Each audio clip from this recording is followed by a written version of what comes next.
60 years ago, the region formerly known as the Soviet Union engaged in a heated rivalry with the United States to extend its reach beyond Earth's atmosphere. Tensions soared between the world's foremost nuclear powers, the United States and the USSR, as the Cold War escalated following the conclusion of World War II. In 1966, the Soyuz launcher made its debut, originating from the Vostok launcher, which itself was based on the 8K-74, or R-7A intercontinental ballistic missile. With a track record of over 2,000 flights since its inception in 1966, the Soyuz rocket holds the record for the most launches in the annals of space exploration. Origins of the modern-day Soyuz rocket.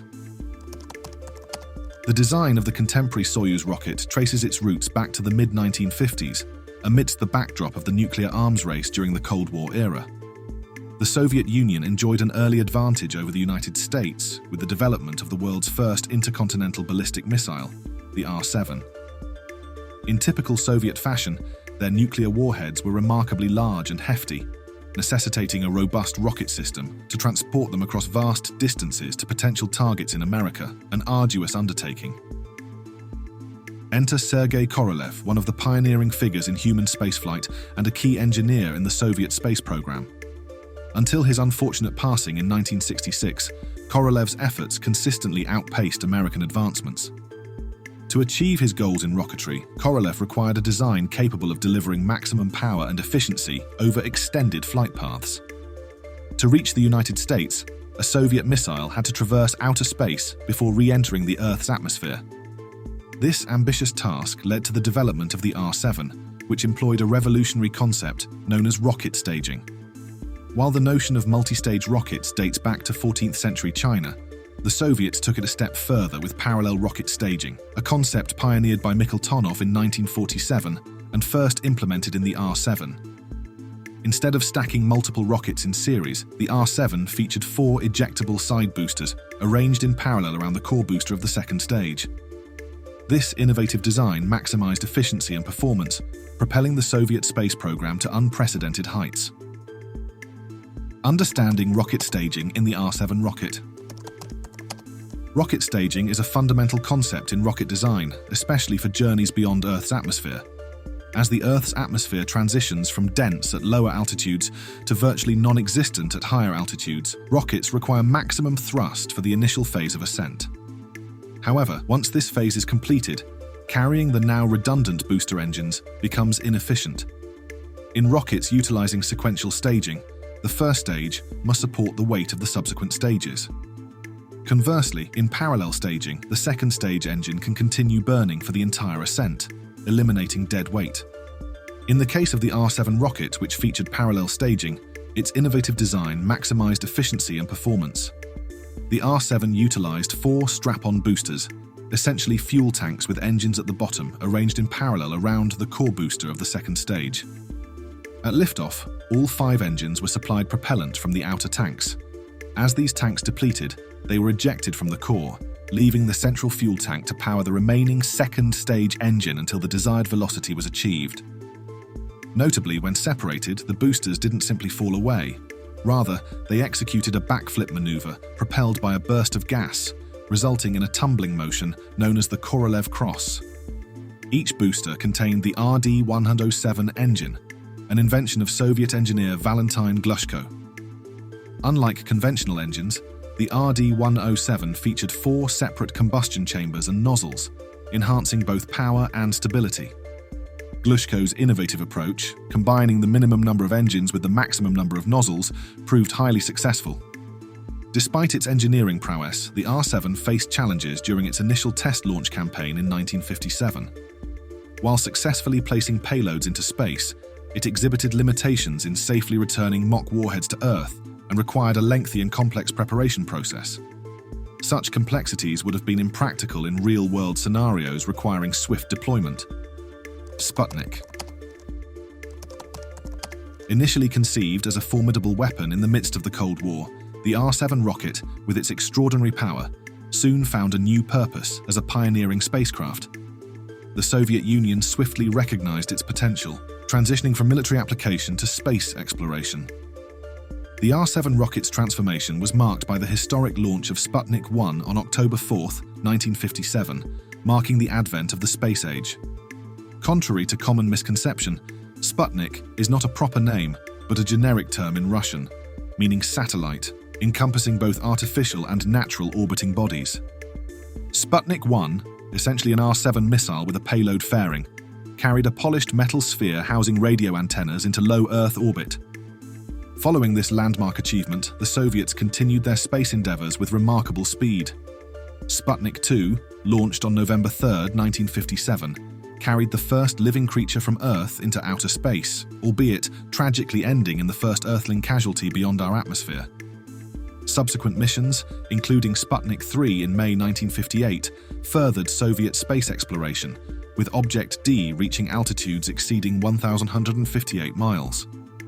The evolution of the R-7 rocket continued with significant upgrades, including the addition of a third stage. Equipped with a smaller, single-nozzle engine, this enhancement enabled missions to extend far beyond Earth's orbit, paving the way for ambitious lunar exploration endeavors. Luna.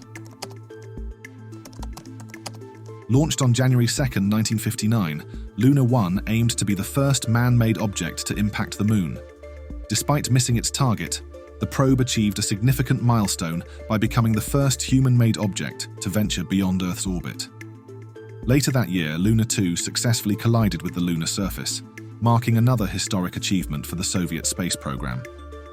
Continuing their streak of success, Luna 3, launched in 1959, captured the first-ever photograph of the Moon's far side, providing unprecedented insights into the lunar landscape. These remarkable accomplishments, achieved within just 2 years of spaceflight, underscored the ingenuity and progress of Sergei Korolev and his team in advancing the design of the R-7 rocket. The Vostok program. In 1960, the Soviet Union initiated the Vostok program, marking the beginning of efforts to send a human into space. Vostok translates to east in Russian, aligning with the direction rockets are launched to match Earth's rotation. The Vostok rocket utilized the proven R-7 booster, now equipped with a lengthened third stage to accommodate increased fuel, and a more powerful engine capable of carrying payloads weighing up to 4 metric tons. The spacecraft's payload consisted of a compact crew capsule, drawing design inspiration from the Zenit spy satellite. On April 12, 1961, Yuri Gagarin made history by boarding a Vostok rocket, becoming the first human to venture into outer space and the first to orbit the Earth. This configuration of the R-7 rocket, known as Vostok, continued to serve for numerous satellite launches, totaling over 100 missions, and remained in service for an extended period. The Molniya rocket. Until 1991, the pace of progress in the Soviet Union's rocket program under Korolov's leadership was remarkable. By the late 1960s, they were already developing an interplanetary version of the R-7 rocket called Molniya, meaning lightning. While the core stage and side boosters retained the R-7 missile design, the third stage underwent significant upgrades. It featured a more potent quad combustion chamber engine, similar to the booster engines, but modified for optimal performance in the vacuum of space. Additionally, a new fourth stage was introduced, equipped with a closed-cycle rocket engine capable of restarts in space. This enhancement enabled payloads to reach transfer orbits to either Mars or Venus. Between 1960 and 1965, the Molniya rocket launched numerous probes and landers toward Mars, Venus, and the Moon. Although many missions did not achieve their objectives, they gathered valuable data. Notably, Venera 3 became the first human-made object to impact Venus, although contact with Earth was lost before impact. The Voskhod rocket. Following Molniya, the Voskhod program marked the next phase of the Soviet human spaceflight endeavor. Named after the Russian words for ascent or dawn, the Voskhod rocket was essentially a modified version of the Molniya rocket. It involved removing the fourth interplanetary stage and replacing it with a newly designed crew capsule. With Voskhod 1, the Soviets achieved a significant milestone by sending 3 people into orbit aboard a single spacecraft. Subsequently, with Voskhod 2, Alexei Leonov accomplished the historic feat of conducting the first-ever spacewalk. The Soyuz program. The year 1966 was a significant milestone for the Soviet space program, marking both the introduction of the Soyuz rocket program and the unfortunate passing of Sergei Korolev. The Soyuz spacecraft represented a leap forward in Soviet space exploration, boasting enhanced capabilities and a larger design compared to previous crew capsules. Comprising three main segments, the spherical orbital module with a docking port, the aerodynamic re-entry module, and the service module housing power and propulsion systems, the Soyuz was poised to extend the duration of low Earth orbit missions, facilitate docking with other vehicles and future space stations, and even enable lunar flybys, although this ambition was never realized. Despite its promising potential, the Soyuz faced significant challenges during its early test flights. The first 4 unmanned test flights encountered various issues, including mid-air explosions and launchpad failures. Nevertheless, the Soviets proceeded with the first manned Soyuz mission in 1967, a decision that would prove disastrous. Vladimir Komarov, the cosmonaut aboard the Soyuz spacecraft, encountered numerous technical difficulties during the flight. Despite achieving orbit and initiating a successful re-entry procedure, Komarov's mission ended tragically due to a parachute failure.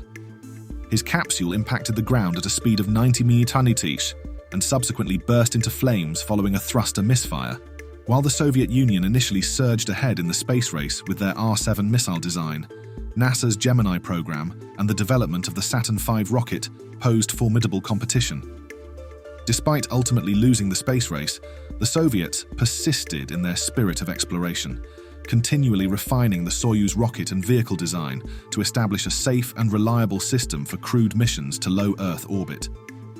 The culmination of these efforts was the Soyuz U, perfected in 1973. Featuring more powerful engines in the first 2 booster stages while retaining the basic R-7 design, the Soyuz U became a mainstay in spaceflight, operating continuously for 44 years until its retirement in February 2017. During its peak production in the late 1970s and early 1980s, the Soviet Union manufactured between 50 and 60 Soyuz vehicles annually. This prolific production rate enabled the Soviet Union to advance its space station program from early single-module orbital platforms in the 1970s to the modular space station Mir in the 1980s and 1990s. The Soyuz also played a crucial role in the International Space Station, ISS, ferrying crews to and from the station for nearly a decade. Since its debut in 1966, variants of the Soyuz rocket family have been launched over 2,000 times, making it the most utilized vehicle in spaceflight history.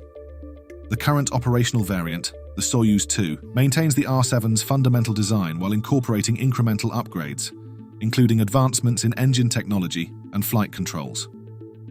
However, recent geopolitical tensions have strained international cooperation in space exploration. Relations between Russia and Western nations have deteriorated, jeopardizing the tradition of collaboration that characterized the Soyuz spacecraft's legacy.